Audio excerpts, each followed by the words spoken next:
Bonjour et bienvenue à tous. Voici les titres de l'actualité régionale de ce mardi 3 septembre. C'était la rentrée ce matin pour les élèves de maternelle, du primaire et du secondaire. Une rentrée avec bon nombre de nouveautés pour certains petits Normands. Nous allons voir ça en détail dans quelques instants. Et puis dans notre rubrique consacrée aux associations, nous parlerons de AFS Vivre sans frontières qui recherche actuellement des familles pour accueillir des lycéens étrangers. La responsable régionale est notre invitée. Elle nous parlera de cette expérience enrichissante aussi bien pour les jeunes que pour les familles qui les hébergent. Voilà pour le programme. On ouvre donc ce journal par la rentrée des classes. Une rentrée 2013, vous le savez, est placée sous le signe de la réforme des rythmes scolaires. Pas pour tous les élèves, mais pour 1/5 d'entre eux tout de même. Ceux-là vont donc aller à l'école 4 jours et demi. C'est le cas notamment à l'école Gustave Flaubert à Maromme, où se sont rendus ce matin Bérangère Dinglas et Jérôme Bègue. Fleurs pour la maîtresse, sac à dos à la mode et vêtements neufs. Ici ce matin, la rentrée ressemblait à beaucoup d'autres. Mais pourtant, un changement d'envergure est en route. Le matin, les horaires seront 8h30, 11h30 et l'après-midi, 13h15, 15h30. Car à Maromme, on applique dès ce soir l'aménagement des rythmes scolaires et la semaine de 4 jours et demi. Les 1100 élèves de la commune termineront à 15h30. Après, un accueil de loisirs est mis en place pour 160 enfants, quotidiennement. Aujourd'hui, on répond à la demande. Nous avons essayé de donner des priorités en termes d'accueil, notamment les personnes qui vraiment n'avaient aucun autre moyen de garde. Après, vous savez, l'accueil de loisirs n'est pas le seul moyen de garde sur la ville. Nous avons les assistantes maternelles. Un accueil jusqu'à 18h qui coûtera 1,50 €, une solution qui semble satisfaire les parents présents ce matin. Moi, terminant très tard, je n'avais pas de solution. Il fallait qu'elle aille à la garderie, quelque chose après 3h30. Je crois qu'il y a aussi du cinéma, d'après ce que j'ai compris également. Donc c'est assez diversifié aussi au niveau des propositions qui ont été faites. Je pense que je peux être assuré là-dessus aussi, oui. Pour d'autres, les inquiétudes portent surtout sur la difficulté pour les enfants de se lever 5 jours d'affilée. J'ai peur que ça y fasse des grosses semaines, parce qu'elle pratique une activité hors dehors de l'école. Donc je verrai bien. Pour tous, premier galop d'essai ce soir à 15h30 à la sortie des classes. Ratatouille, la grenouille. Et toi ? Et puis il y a ceux qui font leur toute première rentrée. C'est le cas notamment à l'école maternelle Pierre et Marie Curie au Havre. La nouveauté, c'est qu'une classe vient d'ouvrir pour les petits de seulement 2 ans. Ils sont 18 en tout dans des locaux spécialement adaptés à leur âge. Une démarche qui vise à favoriser la réussite en zone d'éducation prioritaire. Bénédicte Drouet, Emmanuel Darcel. Premier bisou à la maîtresse pour Ilan. À seulement 2 ans, le petit garçon fait sa rentrée. Un peu intimidé, il découvre sa classe en compagnie de son grand frère et sous les yeux de sa maman. Comme en fait il a toujours été avec nous et il n'a jamais été en crèche, tout ça, pour le sociabiliser, quoi, en fait, qu'il soit plus grand. Et puis pour le travail aussi, on est obligé un peu, quoi. Il sait déjà beaucoup de choses, donc je pense que ça va aller vite et puis qu'il va bien s'adapter. Comme Ilan, 18 enfants de 2 ans sont scolarisés ici. L'école maternelle Pierre et Marie Curie fait partie des 9 établissements pilotes retenus par l'inspection académique.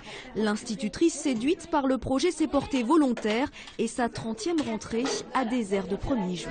J'ai déjà accueilli des enfants de 2 ans, mais ils avaient 2 ans et demi. Ils étaient accueillis que les enfants de 3 ans, donc en fait ils étaient peu nombreux. Que là, c'est une classe entière de 2 ans et beaucoup plus jeunes. Donc là, j'ai un emploi du temps que je vais essayer de respecter un petit peu. Mais bon, en fait, ce sont les enfants qui vont me guider. Ce sont eux qui vont me dire ce qu'ils sont capables de faire, etc. Et je vais m'adapter au fur et à mesure du temps. Pour répondre aux besoins de ces tout-petits, la municipalité a investi dans du nouveau matériel et recruté un agent spécialisé. L'équipe enseignante, elle, a élaboré un projet scolaire adapté. La classe est vraiment réfléchie pour eux et à partir de là, on espère qu'on leur donnera le goût de venir en l'école avec plaisir. Ça rassure également les parents, ça crée aussi des liens entre les familles et l'école qui sont très importants. Favoriser la réussite dans les zones d'éducation prioritaire, c'est l'objectif de l'école des 2 ans, un dispositif que le gouvernement souhaite développer dans les années à venir. Nous vous avions parlé en juin dernier de la fermeture du collège Giraudoux dans le quartier de la Grand-Mare à Rouen. C'est la baisse des effectifs au fil des ans qui avait entraîné cette décision. Une fusion a donc été opérée entre cet établissement et le collège Georges Braque sur les Hauts-de-Rouen. Alors comment s'est passée cette rentrée avec 50% d'élèves en plus? La réponse en compagnie de Jean-Luc Drouin et Eric Proen-Sapina. 72, 93, Donc on sera à 302.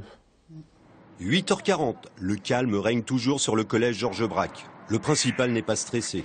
Pourtant, cette rentrée est un peu particulière pour son établissement. L'effectif passe de 190 à 302 élèves. Nous accueillons les élèves du collège Giraudoux, puisque le collège Giraudoux a fermé ses portes en juin. Et donc il y a à peu près 120 élèves du collège Giraudoux qui nous arrivent là pour la rentrée. Alors pour nous, effectivement, c'est un enjeu, parce que bon, c'est quand même un certain nombre d'élèves en plus, des professeurs nouveaux, et puis un nouveau départ. 9h, les grilles s'ouvrent enfin. Seuls les élèves de 6e et leurs parents sont présents, car la rentrée est échelonnée sur plusieurs jours. 9h10, l'appel commence. Ça se passe bien, on était un petit peu inquiets parce que bien sûr on a un effectif plus important et donc plus de profs, mais c'est plutôt au contraire agréable de voir un établissement qui prend de l'importance. 9h30, les 6e sont déjà en cours. L'administration invite les parents à une réunion d'information. Certains craignaient ce regroupement scolaire. Le principal semble les avoir rassurés. On a eu la chance de rencontrer le principal qui s'est rendu très disponible en fin d'année et donc en fait on a pris l'option, suite au rejet de la demande de dérogation, de rester sur Georges Braque. Cet après-midi, c'est au tour des 5e de faire leur rentrée. Mais dès jeudi, la reprise sera effective et le collège aura déjà atteint sa vitesse de croisière. Comme l'année dernière, nous vous proposons le mardi une rubrique consacrée aux associations et à leur action dans notre région. Aujourd'hui, nous allons nous intéresser à AFS, Vivre sans frontières. Une association qui propose tous les ans à des familles d'accueillir bénévolement un lycéen étranger. Mais en cette rentrée, l'association connaît quelques difficultés car elle manque de familles d'accueil. Pour nous en parler, nous recevons Pascale Dupuis. Bonjour. Bonjour. Vous êtes coordinatrice des accueils au sein de cette association. Alors, je le disais, vous manquez de familles d'accueil. Combien précisément ? Nous avons encore besoin de 10 familles d'accueil sur toute la France. Donc, nous aimerions avoir quelques familles dans Haute-Normandie, par exemple, 3-4 familles, ce serait très bien. En Haute-Normandie, ça veut dire aussi bien en Seine-Maritime que dans l'Eure. Dans l'Eure, voilà. Donc l'année dernière, nous avons réussi à avoir 5 familles autour de Rouen. Donc cette année, nous n'en avons qu'une pour l'instant et nous attendons d'autres familles se décident à accueillir un jeune pour l'année ou pour quelques mois.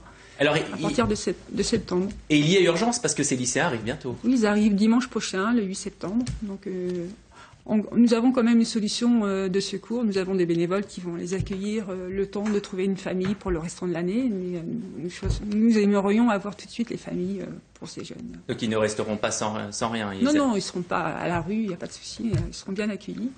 Mais, nous aimerions trouver d'autres familles sur Rouen et les environs ou dans l'Eure. Alors ils viennent d'où ces jeunes ? Donc ils viennent de tous les 5 continents. Donc il y a des Asiatiques, il y a des Américains, il y a des Australiens et des Européens aussi. Donc là nous avons encore une jeune fille de Lettonie à placer. Nous avons encore des Italiens, des Autrichiens ou aussi des Américaines, voilà, à placer.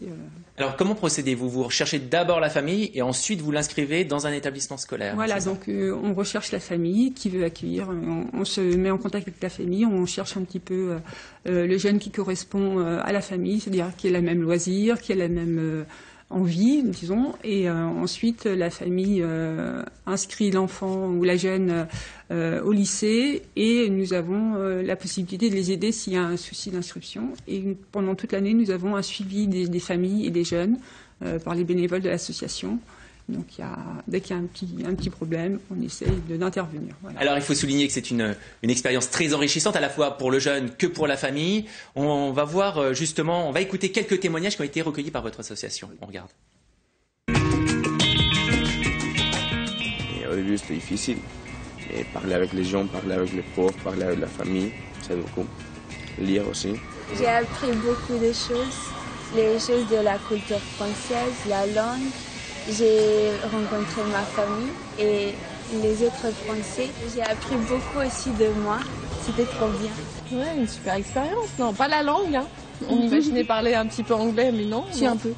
J'ai essayé, moi j'ai essayé. Ouais, mais vous n'étiez pas déterminés. Mais parfois, c'est très dur. Je parle pas français.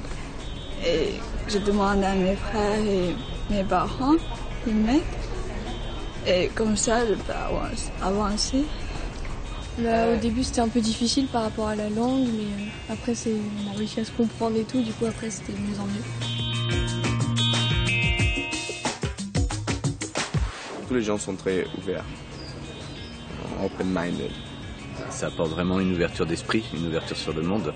On voyage pas de la même façon, on va chez des amis, on rencontre des gens, on est dans la culture du pays et plein de choses.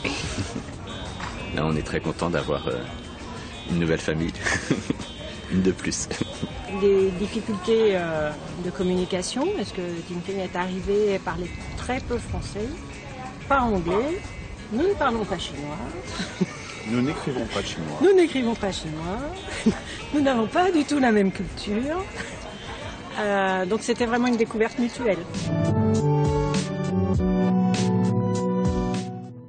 Pascal Dupuis, il faut dire quand même que c'est un acte volontaire de la part des familles, hein, parce qu'elles mettent quand même la main à la poche. Oui, c'est un accueil bénévole, donc la famille accueille le jeune, le loge, le nourrit et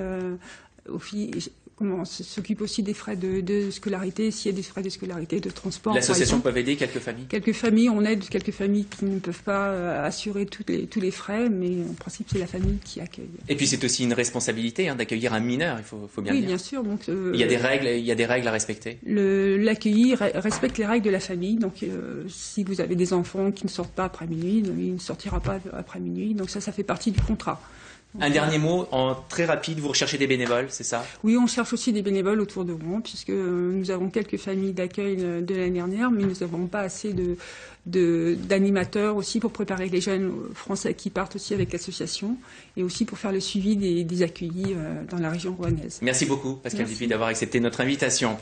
Il est temps de passer d'aller à Deauville, au Festival du cinéma américain. Un hommage tout particulier a été rendu hier soir à Nicolas Cage.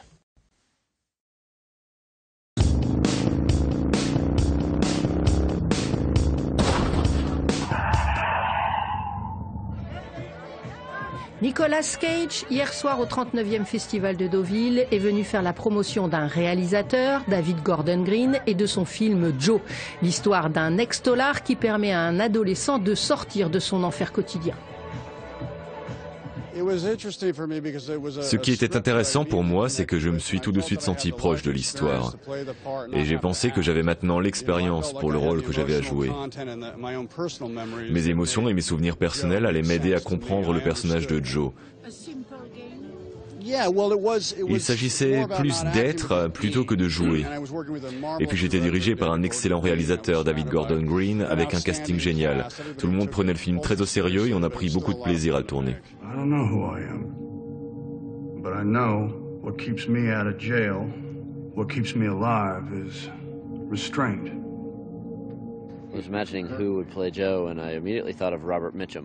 Lorsque j'imaginais Joe, je pensais à Robert Mitchum. Mais Robert Mitchum est malheureusement décédé.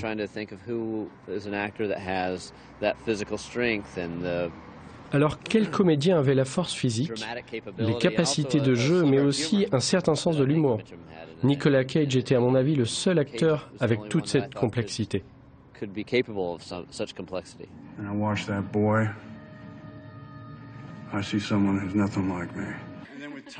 Et le jeune comédien Tyler est tellement juste dans son rôle qu'on ne le sent pas jouer. Je pense que c'est une voix utile pour l'Amérique et il me rappelle mon héros à moi, Monsieur James Dean. Si Tyler Sheridan donne la réplique à Nicolas Cage avec 3 films à son actif, il est encore loin du florilège de son aîné. The first time I met Ed was in the county lockup in Tempe, Arizona. How come you didn't sing me Love Me Tender? It's pretty funny. I wonder if you'll take $250 to fuck me. I sleep with his wife. I'd like to take his face off.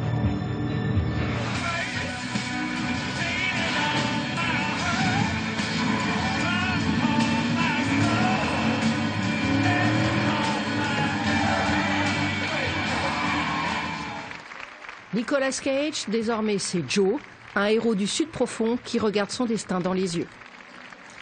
Notre feuilleton cette semaine est consacré à la découverte des parcs et jardins de Haute-Normandie. Aujourd'hui, notre promenade nous emmène sur les Hauts-de-Rouen où les habitants du quartier cultivent fleurs et légumes dans ce qu'on appelle communément des jardins partagés. Emmanuel Partouche, Philippe Derouy.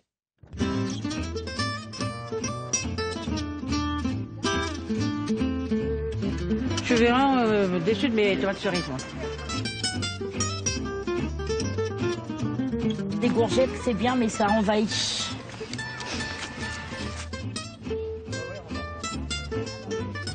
Bon les filles, il y a des fleurs. Tomates cerises, toi. Pardon? Tomates cerises, mais il faut les faire rougir. Fleurs, tomates, pommes de terre. Ici, les jardiniers partagent tout. Ça fait connaître la récolte de ce qu'on fait à tout le monde. Hein. Je ne me vois pas garder 10 pieds de pommes de terre pour moi. Qu'est-ce que je vais en faire? Alors qu'on partage avec tout le monde. De la graine à la récolte, les habitants mettent tout en commun. Impossible en effet que chacun cultive sur cette parcelle de 60 mètres carrés tous les fruits et légumes souhaités.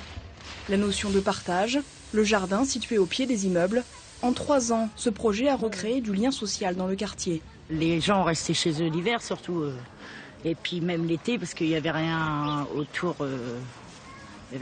des immeubles. Donc là, je trouve que le jardin c'est très bien parce que les gens sortent et puis ils se rencontrent.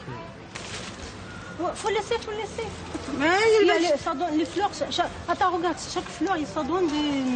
Oui, c'est déjà commencé. Géré par un collectif d'associations, le jardin est ouvert uniquement l'après-midi. L'objectif, en fixant des horaires précis, est de redonner un rythme au quartier et aux habitants. Pour certains, déconnectés du monde du travail. On a le cas de retraités au jardin qui restaient chez eux et qui ont découvert le jardin en passant faire les courses et qui ont dit ah bah tiens ça me donne une obligation de sortir, je sortais pas et du coup le fait de donner ces horaires et plutôt que de regarder le feuilleton l'après-midi on sort au jardin. Né aux États-Unis, le jardin partagé a fait son apparition en France pour la première fois à Lille. 20 ans plus tard, le concept a gagné le quartier de la Grand-Mare et devrait bientôt faire des émules dans l'agglomération rouennaise. Et c'est la fin de cette édition. Dans un instant, la météo puis votre journal national. Je vous souhaite un très bon après-midi. À demain.